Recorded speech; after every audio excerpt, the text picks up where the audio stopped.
Hello everyone, hello dear student, आप सभी का स्वागत है भाई।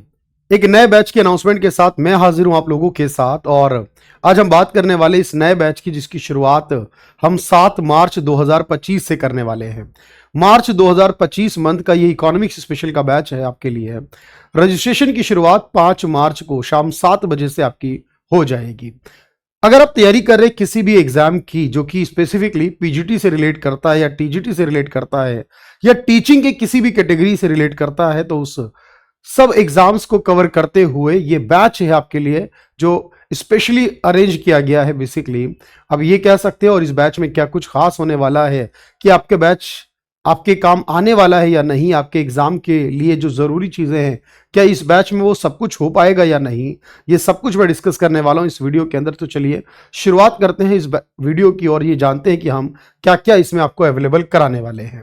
देखिए, सबसे पहले तो आपको ये पता होना चाहिए कि इस बैच की शुरुआत जो होगी हमारी, वो 7 मार्च को पहली क्लास होगी, और 7 मार्च से लेकर अगले साल तक 2026 के अंदर पूरा फरवरी मंथ तक आप देखेंगे कि ये 1 साल की वैलिडिटी के साथ ये बैच लाया जा रहा है। तो 1 साल की वैलिडिटी आपके लिए कम नहीं है, 1 ईयर वैलिडिटी रहेगी पूरी। और इसमें आप जितनी बार चाहें इन क्लासेस को देख सकते हैं। जो लाइव क्लासेस होंगी हमारी अभी, वो क्लासेस भी आपकी सेव हो जाएंगी। जो हमारी वीओडी क्लासेस यानी रिकॉर्डेड क्लासेस रहेंगी, वो भी सेव रहेंगी अगले 1 साल तक। इसके अलावा आपको यह बात याद रखनी है कि इस बैच के अंदर लगभग मैं आपको 100 क्लासेस देने वाला हूं। 100 प्लस क्लासेस अरेंज करने वाले हम लोग इस बैच में। और ये 100 क्लासेस जो होंगी हमारी, इन 100 प्लस क्लासेस को करने में लगभग 5 महीने का समय लगने वाला है। तो 5 मंथ्स हम क्लासेस करेंगे अप्रॉक्स में, और उसके बाद भी आपके पास लगभग 7 मंथ्स रिमेनिंग होंगे। इन क्लासेस को आप जितनी बार चाहें उतनी बार देख सकते हैं। इसके अलावा यहां पर हिंदी और इंग्लिश दोनों ही भाषाओं में हम इसे पढ़ने वाले हैं, इसलिए आपके लिए लैंग्वेज कोई बैरियर नहीं होगी। आप हिंदी में अगर अच्छा समझते हैं और अगर आप इंग्लिश में अच्छा समझते हैं, तो किसी भी एक लैंग्वेज को आप फॉलो कर सकते हैं मेरे साथ। इस बैच में हम दोनों ही भाषाओं में पूरा कंटेंट भी लिखेंगे, क्वेश्चंस की प्रैक्टिस भी करेंगे, क्योंकि इस बैच में आप जो कुछ पढ़ेंगे वो कंसेप्ट क्लियरिटी होगी, क्योंकि पूरा का पूरा थ्योरी कंटेंट होगा। लाइव क्लास में आप उसे करेंगे। ये थ्योरी बैच है आपका, पूरा कंटेंट आपको अवेलेबल कराया जाएगा लाइव क्लास में। और उसके अलावा चैप्टर वाइज, क्योंकि जो जो चैप्टर पढ़ेंगे हम उसकी चैप्टर वाइज प्रैक्टिस भी करते हुए चलेंगे, ताकि आपको ये कंसेप्ट पूरी तरह क्लियर हो जाए कि क्वेश्चंस को किस तरह टैकल करना है, क्वेश्चंस में क्या आपके लिए सही आंसर होगा, क्या आपके लिए गलत आंसर होगा। इस तरीके से आप चीजों को मैनेज कर सकते हैं, आंसर को एलिमिनेट कर सकते हैं। ये सारी चीजें आपके लिए रहने वाली हैं इसके अंदर। तो ये बहुत जरूरी है कि किस तरह से चीजों को टैकल किया जाए। साथ ही ये भी आपको जानना है भाई यहां पर कि जब आप इस बैच में प्रैक्टिस कर रहे होगे, सब कंटेंट को पढ़ रहे होगे, तो ये कंटेंट अगर जब किसी भी तरह का, देखो कोई भी आपका टीजीटी या पीजीटी का, जैसे अगर आप यूपी का पीजीटी एग्जाम देने वाले हो, यूपी का टीजीटी जो सोशल साइंस के लिए, उसमें भी हेल्प करेगा। इसके अलावा बीपीएससी टीआरई 4 के लिए जो आपका एग्जाम रहता है, क्लास 11th और 12th के लिए रहता है। बेसिक तौर पर टीआरई में क्लास 11 और 12 का एग्जाम रहता है।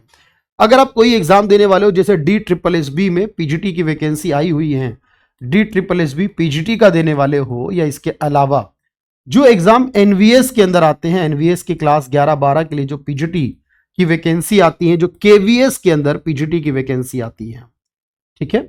या इसके अलावा आप देखो ईएमआरएस रहता है, एकलव्य मॉडल रेजिडेंशियल। ईएमआरएस के अंदर जो वैकेंसीज आती हैं, यानी जिसमें आपको उस लेवल की नॉलेज चाहिए जो आपके लिए जरूरी है पीजीटी में, या AWES का एग्जाम आता है आपके पास, उसके लिए भी आप देखो ये बैच ज्वाइन कर सकते हो। इसके अलावा अगर मैं आपसे कहूं तो आप कोई भी जो वर्ग 1 का एग्जाम रहता है, जैसे एमपी टेट का एग्जाम रहता है। अब एमपी टेट के एग्जाम में जो वर्ग 1 रहता है, बेसिक तौर पर वर्ग 1 कहते हैं इसे, तो ये वर्ग 1 का एग्जाम हो सकता है। जैसे कि अभी यूपी में जीडीसी और जीआईसी होते हैं, बेसिकली जो हमारे गवर्नमेंट इंटर कॉलेज रहते हैं या जीडीसी रहते हैं। इन जीडीसी और जी में एलटी ग्रेड की वैकेंसी आती हैं, और जो एलटी ग्रेड की वैकेंसी या लेक्चरार की वैकेंसी है, बेसिकली वो लेक्चरार की वैकेंसीज भी आपकी इसमें कवर हो रही हैं। कोई भी असिस्टेंट प्रोफेसर की वैकेंसी आए, अगर असिस्टेंट प्रोफेसर है, कोई लेक्चरार की वैकेंसी है, या इसके अलावा आप देखो यूजीसी नेट का, अगर आप सोच रहे हो कि मुझे नेट और जेआरएफ के लिए करना है, तो ये बैच उसके लिए हेल्पफुल रहेगा, नेट जेआरएफ के लिए। और बाकी सब के लिए याद रखना कंप्लीट रहेगा, प्रॉपर रहेगा सभी के लिए। और इसमें आप देखेंगे कि इसके अलावा भी अगर कोई वैकेंसी है, जैसे हरियाणा में एचटेट होता है, जैसे राजस्थान में कोई एग्जाम हो, या किसी भी राज्य में कोई एग्जाम ऐसा निकल कर आता हो, कोई एस्टेट का एग्जाम हो, बहुत सारे स्टेट में हमारा एस्टेट होता है और एस्टेट के अंदर स्पेशली पेपर 2 रहता है, जो हमारा जिसके अंदर हमारा सब्जेक्ट स्पेसिफिक नॉलेज रहती है, पेपर 2 रहता है। तो ये ओवरऑल रहेगा हमारे पास एस्टेट के अंदर। ये सारे जो टीचिंग रिलेटेड हैं, यानी ऑल टीचिंग रिलेटेड एग्जाम्स जो होंगे, जहां पर इकोनॉमिक्स आपका एक मेन पार्ट रहेगा।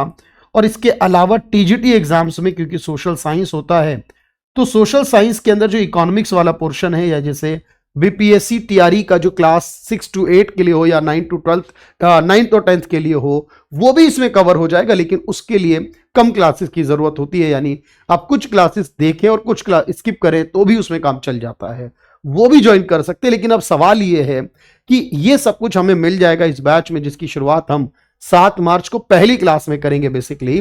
लेकिन क्या हमारा एग्जाम्स के क्वेश्चंस इसमें कवर होंगे या नहीं, देखो मैं पूरे सिलेबस के साथ आपको बता रहा हूं कि हम क्या क्या पढ़ने वाले हैं, क्या क्या इसमें कवर करने वाले हैं। देखिए, जैसे कि हम बात कर रहे हैं बेसिक्स ऑफ इकोनॉमिक्स के बारे में पढ़ेंगे, यानी जो हमारा अर्थशास्त्र है उसकी जो छोटी छोटी टर्मिनोलॉजीज हैं, जो बेसिक इंफॉर्मेशन है, उसके बारे में बात करेंगे कि इकोनॉमिक्स क्या है, इसका ओरिजिन क्यों हुआ है, क्या क्या सेंट्रल प्रॉब्लम्स होती है हमारी, ये सारा डिस्कशन रहेगा। हम इकोनॉमिक्स की ब्रांचेस के बारे में, माइक्रो, मैक्रो, या इकोनॉमिक्स के अंदर जो हमारे पास एनवायरमेंटल इकोनॉमिक्स है, बिहेवियरल इकोनॉमिक्स, इंटरनेशनल इकोनॉमिक्स भी है, उनके बारे में, पॉजिटिव और नॉर्मेटिव के बारे में बात करेंगे। टाइप्स ऑफ इकोनॉमी है, पूंजीवाद, समाजवाद, मिश्रित अर्थव्यवस्था, और डिफरेंट टाइप होते हैं इकोनॉमी के। टाइप ऑफ सेक्टर भी होते हैं, जो क्लासिफिकेशन ऑफ सेक्टर होता है, प्राइमरी, सेकेंडरी, टर्शरी में कैसे बटेगा, ऑर्गेनाइज, अनऑर्गेनाइज क्या होता है, पब्लिक, प्राइवेट और पीपीपी मोड किसे कहते हैं। ग्रोथ और डेवलपमेंट पर बेस्ड जो थ्योरीज हैं और इनकी जो डेवलपमेंट की इंडेक्सेस आती हैं, वो भी मैं लेकर आऊंगा इसके अंदर। साथ ही इकोनॉमी कैसे इंजेक्ट और लीकेज करती है, कैपिटल फॉर्मेशन कैसे होता है, स्टॉक एंड फ्लो क्या होते हैं, सर्कुलर फ्लो ऑफ इकोनॉमी क्या है, साथ में सस्टेनेबल डेवलपमेंट बड़ा इंपॉर्टेंट है, जो सतत विकास, धारणीय विकास है, उसके बारे में बात होगी। बजट है, टैक्सेशन है, फिस्कल पॉलिसी है, फिनांस कमीशन के बारे में बात होती है, बैंकिंग सिस्टम भी पढ़ते हैं, बड़ा जबरदस्त रहता है बैंकिंग से जुड़ी सारी बातें, चाहे वो बैंक के फंक्शंस हो, चाहे इसके अलावा बैंक्स के अंदर जो लोन का प्रोसेस है, जो डिपॉजिट्स हैं, ये सारी प्रोसेस जो भी है इसके अंदर, डिमांड, टाइम डिपॉजिट, सारा पढ़ेंगे। इसी में हम बात मॉनेटरी पॉलिसी की भी करेंगे, इसी के अंदर बैलेंस ऑफ पेमेंट पढ़ेंगे, गरीबी, बेरोजगारी, नेशनल इनकम पढ़ेंगे, प्लानिंग को लेकर बात करेंगे, रिसेंटली नीति आयोग जो बना था उसके बारे में, प्लानिंग कमीशन, इनमें क्या डिफरेंसेस हैं, क्या क्या सवाल हमारे ऑलरेडी आ चुके हैं। फाइनेंशियल मार्केट पर बात होगी, शेयर बाजार, मनी मार्केट जो होती है, कैपिटल मार्केट क्या है, industrial policies, specially 91 Manmohan Singh जब वित्त मंत्री थे देश के, उस समय की कहानी बड़ी जबरदस्त और इंपॉर्टेंट होती है। एग्रीकल्चर का फिनांस से रिलेटेड हो, इंडस्ट्रियल फिनांस से रिलेटेड हो, डेमोग्राफी हो इंडिया की, बहुत सारे लॉज एंड कर्व्स हैं, गवर्नमेंट की स्कीम्स हैं। लॉज एंड कर्व जैसे कि आप कहोगे सर ये इकोनॉमिक्स के डिफरेंट लॉज एंड कर्व, जैसे मैं आपसे कहूं ऑकुन का लॉ पूछ लिया जाता है, वैगनर लॉ पूछ लिया जाता है, कुजनेट्स कर्व क्या है, एनवायरमेंटल कुजनेट्स कर्व क्या है, से का नियम क्या है, ग्रेशम का नियम क्या होता है। अब इस तरह के सवाल आते हैं हमारे पास, तो ये सारे सवाल आपके लिए जरूरी हैं। या इसके अलावा जो हमारे पास कॉन्सेप्ट आते हैं, फिलिप्स कर्व क्या होगा, लाफर कर्व, लॉरेंज कर्व, ये सभी मैं आपको बताऊंगा। ये प्रॉपर पीजीटी लेवल की बात मैं आपसे कर रहा हूं जो एग्जाम में आती है, इन पर आपके कर्व और थ्योरीज पे बात होती है। आरबीआई और उसके रेगुलेशन की बात होगी, मनी की सब थ्योरी पर बात होगी, क्वांटिटी थ्योरी ऑफ मनी जो फ्रीडमैन का मनी थ्योरी सिद्धांत है, जो फिशर का सिद्धांत है, खास तौर पर ये दो सिद्धांत रहेंगे हमारे। मनी सप्लाई का कंसेप्ट होता है, M1, M2, M3, M4 क्या है।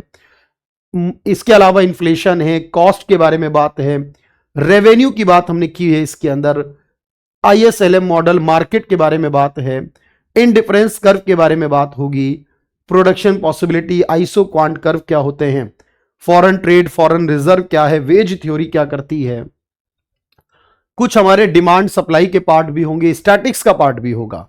ये बड़ा इंपॉर्टेंट है कि स्टैटिक्स भी हमारी कवर होगी। लगभग स्पेसिफिकली मैं 5 क्लास आपको इस आउट ऑफ 100 जो है वो स्टैटिक्स पे देने वाला हूं। टी टेस्ट क्या होता है, एफ टेस्ट क्या होता है, काई टेस्ट क्या होता है, मीन मोड मीडियन क्या होते हैं, या डिस्पर्जन भी हो सकता है, इसमें वेरिएंस भी हो सकता है, और स्टैंडर्ड डेविएशन क्या है वो बताऊंगा मैं आपको, और भी बहुत सारी चीजें हैं। इलास्टिसिटी की थ्योरीज हो सकती हैं, elasticity of demand, elasticity of supply है, प्रोडक्शन की थ्योरी है, फॉरेक्स रेट है, उसके टर्म्स ऑफ ट्रेड क्या है, मॉनेटरी इंस्टीट्यूशन, प्रॉफिट की थ्योरी, इंटरेस्ट की थ्योरी, यूटिलिटी की थ्योरी, ट्रेड साइकिल, एम्प्लॉयमेंट की थ्योरी है, और public price income substitution effect का क्लासिफिकेशन, जो मेन चीज है वो कैसे होता है कि क्या गिफन गुड्स में क्या होंगे रिलेशन, हमारे इंफीरियर में क्या होंगे, नॉर्मल गुड्स में क्या होंगे, सोलो का मॉडल क्या कहता है, ये भी आपके पार्ट होगा इसमें। इसी तरह से आपका लेविस मॉडल क्या कहता है, कोर्नो का मॉडल क्या कहता है, कैनन ऑफ पब्लिक एक्सपेंडिचर क्या है, हारोड डॉमर मॉडल भी पढ़ाऊंगा, मुंडल फ्लेमिंग मॉडल भी होगा, कैनन ऑफ टैक्सेशन भी पढ़ेंगे, बैलेंस ग्रोथ थ्योरी पढ़ेंगे, अनबैलेंस ग्रोथ थ्योरी पढ़ेंगे, एंडोजीनियस ग्रोथ थ्योरी भी होगी, बिग पुश थ्योरी भी होगी, स्नॉब बेडवेगन इफेक्ट क्या होते हैं, यूलर थ्योरम क्या है, वैगनर का लॉ क्या कहता है, वाइजमैन पिकॉक थ्योरी क्या है, टैक्स इलास्टिसिटी क्या होती है, एम्प्लॉयमेंट इलास्टिसिटी क्या होती है। और ये तो वो टॉपिक है मेरे जो होने ही होने हैं मिनिमम, यानी ये तो सिलेबस कंफर्म हो चुका, इससे ज्यादा कंटेंट हो सकता है क्योंकि बहुत सारे कंसेप्ट नए आते हैं, बहुत सारी नई थ्योरीज हैं, हम उनको भी इंक्लूड करते हैं, उसको भी पढ़ते हैं और पढ़ने के साथ साथ प्रैक्टिस भी करते हैं। तो ये सारा का सारा कंटेंट मिलने वाला है आपको इस बैच में, और ये पूरे बैच होगा आपके पास जिसकी शुरुआत हम 7 मार्च को पहली क्लास में करेंगे, और 5 मार्च से अगर आप रजिस्ट्रेशन कराना शुरू करते हैं और आप मेरी क्लासेस यूट्यूब पर देख सकते हैं, आप कोई भी चीज को सर्च कर सकते हैं मेरे नाम के साथ, कोई भी कंसेप्ट आप ढूंढेंगे तो उसके साथ मेरा नाम ऐड कर दें। जैसे कि आप इलास्टिसिटी को देखना चाहते हैं कि किस तरह पढ़ेंगे हम, तो आप डालें elasticity of demand by Rashid sir. आप ये देखना चाहते हैं कि बेसिकली हमने जो मॉडल्स वगैरह किए हुए इससे पहले, ग्रेशम का सिद्धांत क्या था मान लीजिए, या फिलिप्स वक्र पे क्या सवाल है, एम्प्लॉयमेंट की क्या बात है, टैक्सेशन को लेकर क्या सिद्धांत दिए गए। और सबसे इंपॉर्टेंट बात यह है देखो कि सिर्फ ये नहीं जानना है हमें, ये नहीं समझना हमें कि ये सारे चैप्टर होंगे, और ये चैप्टर उस लेवल से होंगे जिस लेवल से आपके एग्जाम में पूछा जाता है, क्योंकि यही सबसे इंपॉर्टेंट है कि आपके लेवल के हिसाब से होगा या नहीं। क्योंकि चैप्टर को कम समय में पूरा करें या ज्यादा समय में हम लेकर चलेंगे, यहां ज्यादा समय की बात, क्योंकि बजट शुरू करूंगा तो लगभग 4 से 5 क्लास, बैलेंस ऑफ पेमेंट शुरू करूंगा तो लगभग 4 क्लास की होगी बात, टैक्सेशन करूंगा लगभग 4 क्लास की बात, बैंकिंग करूंगा लगभग 7-8 क्लास की बात होगी। तो आप सोचिए कंटेंट कितना होगा, और 100+ क्लासेस कर रहे हैं अगर हम स्पेसिफिकली, और ये जस्ट 699 का पूरा बैच आपको अवेलेबल होगा। तो आप जाएं, डाउनलोड करें कैरियर विल ऐप, और कैरियर विल ऐप पर आप जाकर देखिए कि जो न्यू बैचेस कैटेगरी है वहां पर आपको दिखेगा इकोनॉमिक्स स्पेशल 11 ये बैच होगा हमारा, और इस बैच का लिंक जो है आपका वो आपके कमेंट बॉक्स में आएगा। आप डायरेक्टली वहां पर जाकर लिंक पर क्लिक करेंगे तो डायरेक्ट पेमेंट ऑप्शन पर पहुंचेंगे इसी बैच के, और इसकी पेमेंट आप कर सकते हैं। और मेरे साथ पहली क्लास में जरूर जुड़िएगा। Thank you everyone, thank you so much.